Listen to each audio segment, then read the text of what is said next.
కిరణ్ గారు sir happy birthday అండి. Thank you sir. ఏ ఏ హీరోకైనా ఒక మార్కెట్ ఉంటుందండి. ఆ మార్కెట్ మించి బడ్జెట్ పెడితే కాస్ట్ ఫెయిల్యూర్ అనేది చాలా ఇండస్ట్రీలో కనబడుతుంది. మీ రేంజ్కి 30 కోట్లు పెట్టడం కరెక్టేనా? సార్ ఫస్ట్లీ ఇది అంటే నెంబర్స్ నాకు చెప్పదని కాదు, అంత అయితే పెట్టలేదు సార్, అంత మరి అది అంత ఎక్కువ అని కాదు. అండ్ ఇంకో సెకండ్ థింగ్ ఏంటంటే సార్, ఈ మధ్యకాలంలో బడ్జెట్ రేంజ్ ఇది కాదు సార్, కంటెంట్ని బట్టే ఆడియన్స్ కలెక్షన్స్ అని ఉంటున్నాయి సార్. నేను స్ట్రాంగ్గా బిలీవ్ చేస్తున్నా సార్. ముందు సినిమా హిట్ అని చెప్పి నెక్స్ట్ సినిమానా, లేదంటే ఈ సినిమా నాకు హిట్ పడిందని చెప్పి నెక్స్ట్ సినిమానా అనేది ఉండదు. ఆ సినిమా కంటెంట్, ఆ సినిమా చూసి నచ్చితేనే వస్తారు.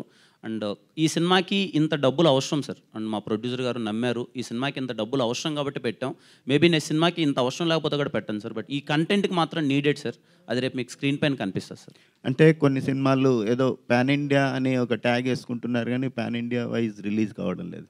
సో ఈ కథలో పాన్ ఇండియాకి అంత స్టామినా ఉన్న కథేనా, లేకపోతే ఏదో బడ్జెట్ పెరిగింది కదా అని అన్ని లాంగ్వేజ్లో రిలీజ్ చేస్తున్నారా? Good question sir. ఇంతకుముందు చెప్పినట్టే ముందు మాకు ఈ కథ విన్నప్పుడు నాకు అన్ని లాంగ్వేజ్లోకి ఈ కథ వెళ్ళాలి అని అనుకున్నాను సార్. ఎందుకంటే నాట్ బికాజ్ ఆఫ్ హీరో. ఇప్పుడు నాకు ఏదైనా ఇంకొంచెం కమర్షియల్ కంటెంట్ అలాంటిదో నేను తమిళ్లోనో మలయాళంలో రిలీజ్ చేస్తే ఎంతమంది చూస్తారో నాకు తెలియదు. ఎందుకంటే నా ఫేస్ ఇంకా అందరికి అక్కడ తెలియకపోయి ఉండొచ్చు, రికగ్నైజ్ అవ్వకపోయి ఉండొచ్చు.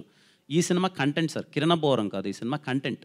రేపు తమిళ్లో చూసినా, మలయాళంలో చూసినా, కన్నడలో చూసినా, హిందీలో చూసినా, అరే ఈ సినిమా ఏంటి కంటెంట్ చాలా బాగుంది అని చూస్తారు సార్. తర్వాత ఎవరు ఈ అబ్బాయి అని చూస్తారు sir.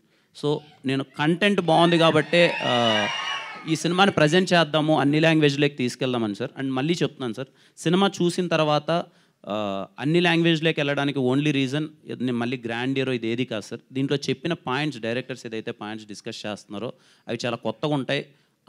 All kind of audience చాలా మెస్మరైజింగ్గా ఫీల్ అవుతారు. For the intellectual screen play they designed, ఆ ఒక్క రీజన్తో తీసుకెళ్తున్నాను సార్. అండ్ పోస్టర్ మీద ఊరికే అన్ని లాంగ్వేజ్లో వేయడమని కాదు sir, we have a very great associations with other languages. 1 by 1 reveal చేస్తాం సార్. గుడ్ లక్ అండి. Thank you so much. Producer గారు కిరణ్ గారు